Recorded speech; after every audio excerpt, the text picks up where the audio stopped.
Particular array of chromosome that an individual possesses card, ये आपकी book की line है। The particular array of chromosome that an individual possesses card karyotype, तो उसको karyotype कहते हैं। तो इसका ऑप्शन सीधा सीधा कैरियोटाइप हमारे पास आ जाएगा। सेंट्रोमियर तो वो होते हैं जहाँ दो क्रोमैटिड्स आपस में अटैच होते हैं, ये सेंट्रोमियर है। जीन पूल तो उसको कहते हैं कि total number of genes in a population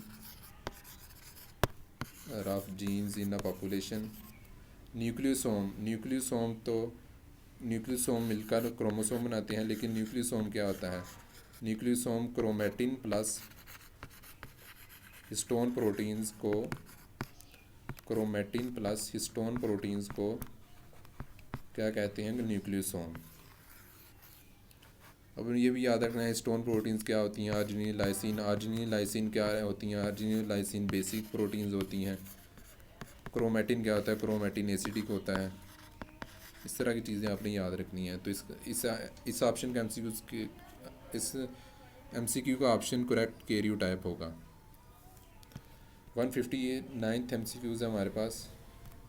मीजल्सन and Stahl experiment confirm that DNA replicate in, उन्होंने एक्सपेरिमेंट इसलिए किया था ये प्रूव करने के लिए कि DNA replication semi conservative model के साथ होती है।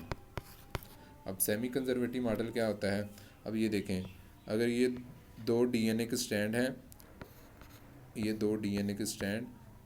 दोनों ओपन होंगे, एक न्यू स्ट्रैंड इसके साथ आके बन जाएगा, एक न्यू स्ट्रैंड दूसरे स्ट्रैंड के साथ आगे बन जाएगा।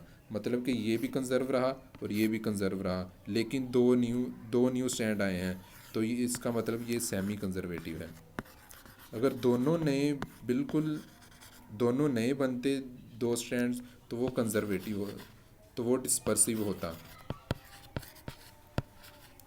डिस्पर्सिव।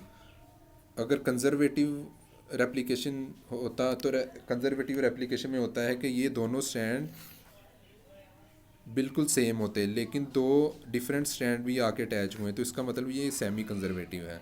तो मीजल्सन एंड स्टार, ये देखें आखिरी लाइन में उसने बताया है कि Meselson and this experiment clearly confirm the prediction of Watson Crick model that DNA replicates in semi conservative model. वो आपसे ये भी पूछ सकता है यहाँ पे किसने प्रिडिक्ट किया कि डीएनए सेमी कंजर्वेटिव मॉडल में रेप्लिकेट करता है? वाटसन और क्रिक ने।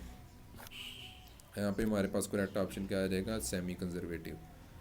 आखिरी और लास्ट एमसीक्यूज है हमारे पास। Each beta chain of haemoglobin molecule consist of, अगर वो आपसे पूछे कि ईच बीटा चेन में, तो हमें पता है कि 146 होंगे। अगर वो पूछ ले कि बीटा चेन्स में कितने होंगे, बीटा चेन्स में 146 प्लस 146।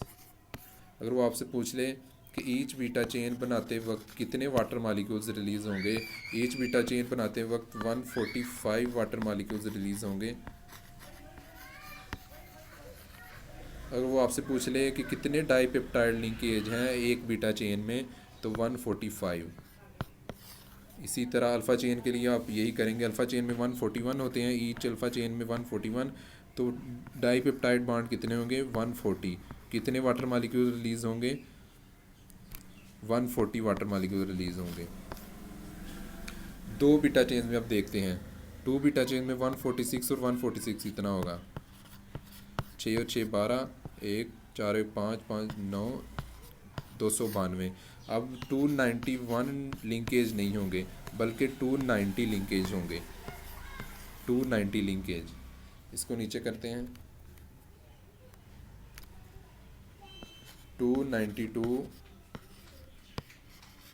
292 माइनो एसिड्स, लेकिन दो चेन्स हैं, दो माइनस करेंगे।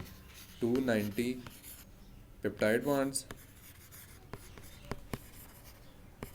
290 पेप्टाइड बॉन्ड, क्योंकि सॉरी, एक चेन की 145, दूसरी चेन की 145। 290 पेप्टाइड बॉन्ड, जितने पेप्टाइड बॉन्ड उतने वाटर मॉलिक्यूल रिलीज हुए, 290 वाटर मॉलिक्यूल्स।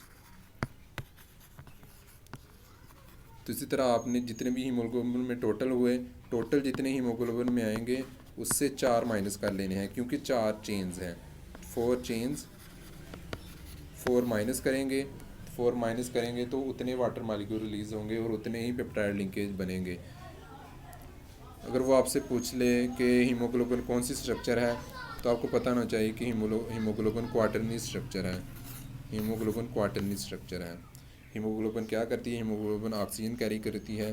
हीमोग्लोबिन का कलर क्या है? हीमोग्लोबिन का कलर है, हीमोग्लोबिन का कलर पर्पल रेड, हीमोग्लोबिन का कलर पर्पल रेड और ऑक्सी हीमोग्लोबिन का पूछ ले तो ब्राइट रेड। तो ये थी नम्स की पेपर की डिस्कशन। खुदा हाफिज़।